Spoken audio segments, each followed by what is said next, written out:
Hey everybody, it's Burley. I assume that if you're here, it's because you've searched up something to do with brain cancer, brain tumors, and we are just a few days away from May, which is Brain Cancer Awareness Month. So I have officially hit my 1 year diagnosis date in March of 2025. And to be honest with you, I am so surprised that I'm still here because I really thought after all the rabbit hole of Googling I did that you shouldn't do, that I wouldn't make it because statistics, it's a 12 to 16 months, maybe 2 year, survival rate. Um, just to recap, I guess I have a grade 4 astrocytoma brain tumor, and they were not able to remove all of it when I had my craniotomy. Um, I have completed a clinical trial. I have completed radiation and I am still doing chemotherapy. So I have extended the standard of care. So I've done the 1 year and I've decided that I would like to go ahead and continue because if I'm stable and if I don't know if the chemo is what's keeping everything at bay, and if it is, then if I were to stop and then it avalanche and snowball and not be able to get ahead of it, I don't know that I would forgive myself. So I decided I would go ahead and continue. On top of my normal chemo regimen, I am now also taking a maintenance chemo med that I take daily on top of my normal chemo, which is the Temodar or whatever the other one name is. I can't even pronounce it. So, telemoloside, I don't know. Anyway, um, I take that 5 days out of every month, and then I get the rest of the month off. But this new one, it's Versailles or whatever. I don't know. Anywho, um, I take that daily. It just now got approved for high grade gliomas. It was just a low grade, and every single patient in the clinical trial for this one, with the low grade, so a 1 or a 2, saw improvement. So they put everybody that was in the clinical trial instead of doing the placebo. They put everybody got the medicine because they saw such good results. So I will be starting that here soon. And yeah, I just had my labs, my blood work, all that fun stuff. I've had a few hiccups, in my care, but we're getting somewhere. And now it's just kind of become routine for me. I do want to just share what my symptoms were.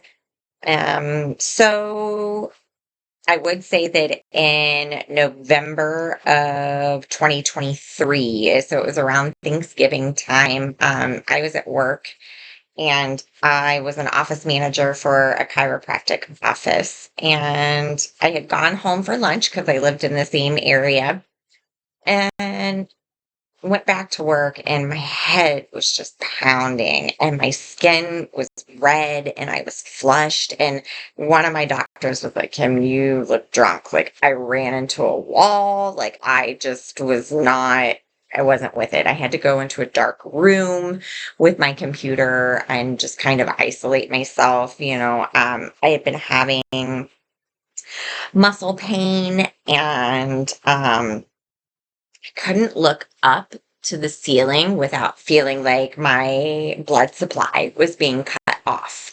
And I was telling my chiropractor, like, I can't do this, I don't know what's going on. And, we were doing adjustments and, the muscle pain and the trigger points, my muscles were knotting up and then they wouldn't release, and nothing was helping.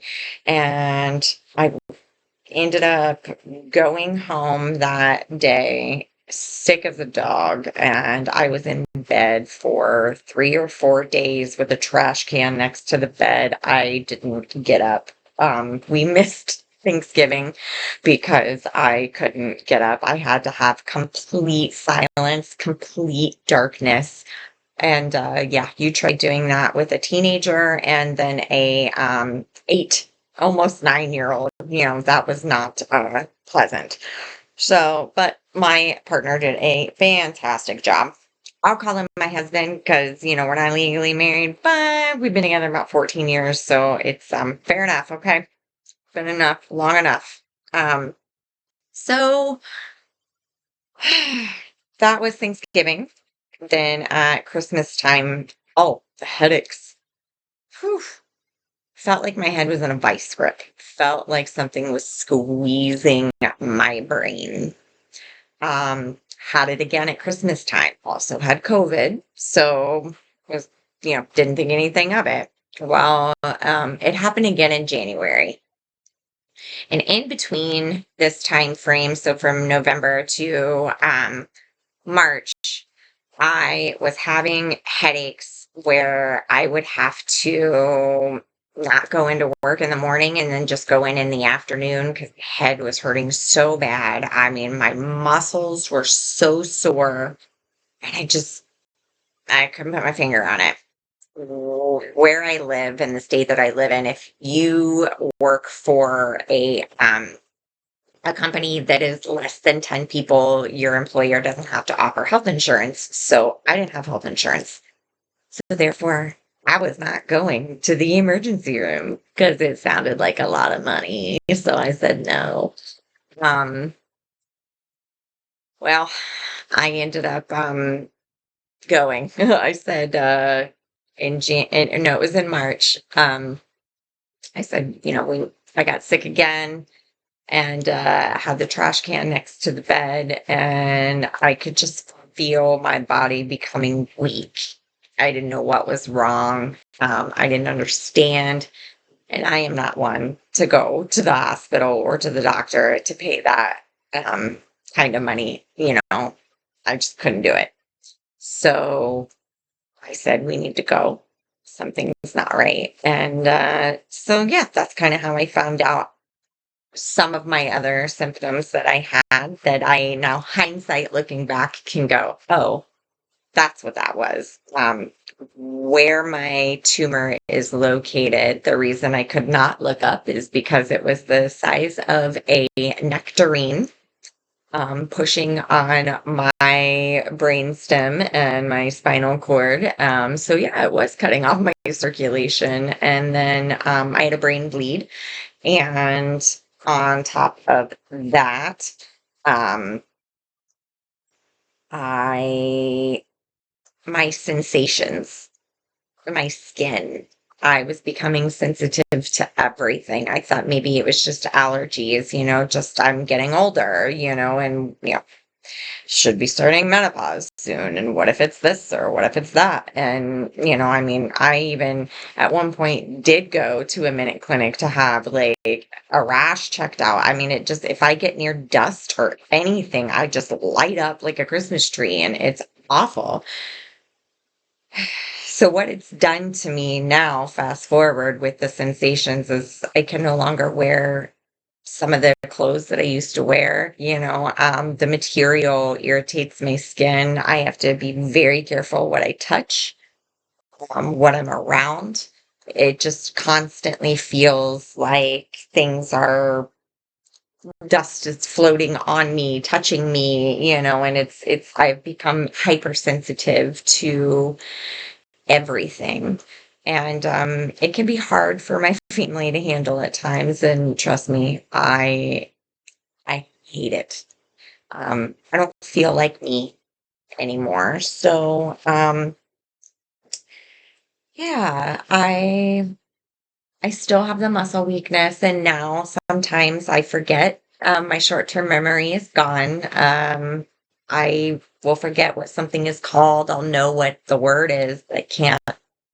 It's gone, and then it'll come back to me like when I don't need it.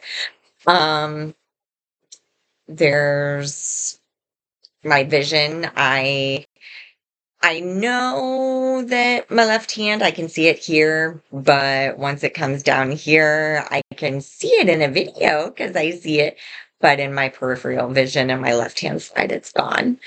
So I no longer work, which sucks because I was the primary provider for the house. Well, actually, sole provider for the household. Sorry. Um, and I hate sitting around. It's not who I am. I can't handle it, but my kids keep me busy. So, my goal is to get them to do a couple of videos about what it was like for them to learn that I had a brain tumor or brain cancer. And that way, for anybody who's out there that is trying to figure out, like, how do I navigate this with kids? Let me tell you, it's not for the faint of heart, and it's hard, but it's doable. And hopefully, I've got a few more years. I may not, but I'm still here today.